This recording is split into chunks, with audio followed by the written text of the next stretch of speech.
In this example, we want to use complex numbers to help us analyze a potential power series problem.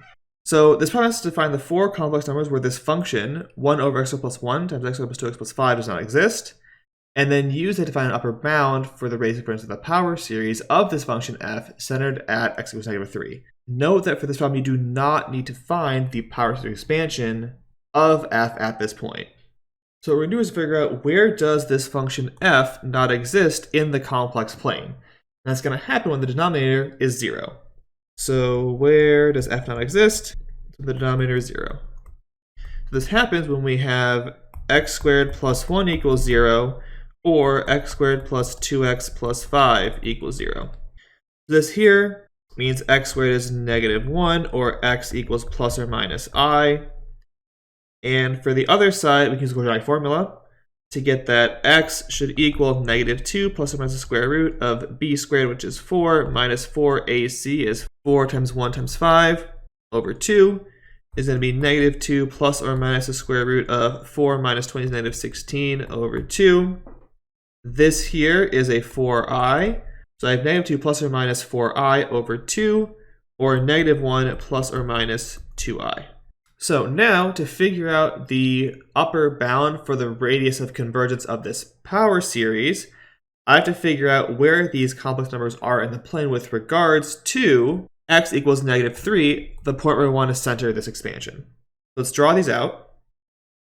So my center point is x equals -3, which is going to be somewhere over here. And then I have these four different complex numbers. I have plus or minus I, which are going to be here and here. And then I have -1 plus or minus 2i.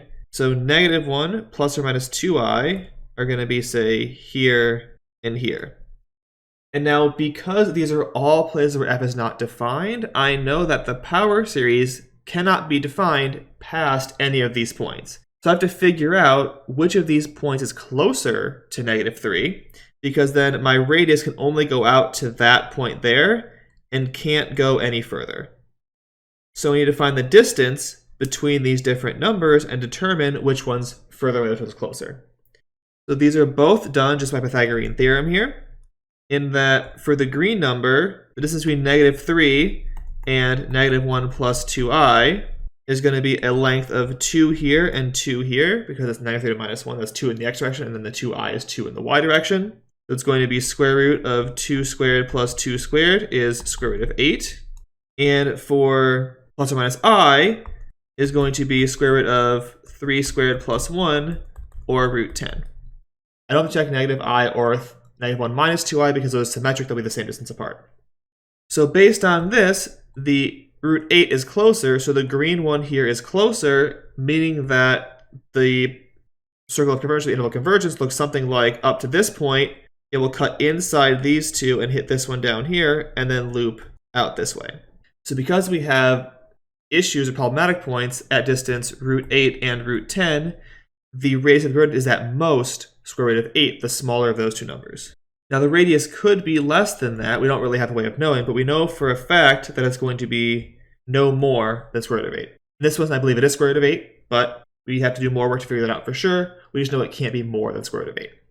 So that is how you set up this idea of using complex numbers to help analyze a potential power series problem and determine where at most this could converge without even doing the expansion in the first place.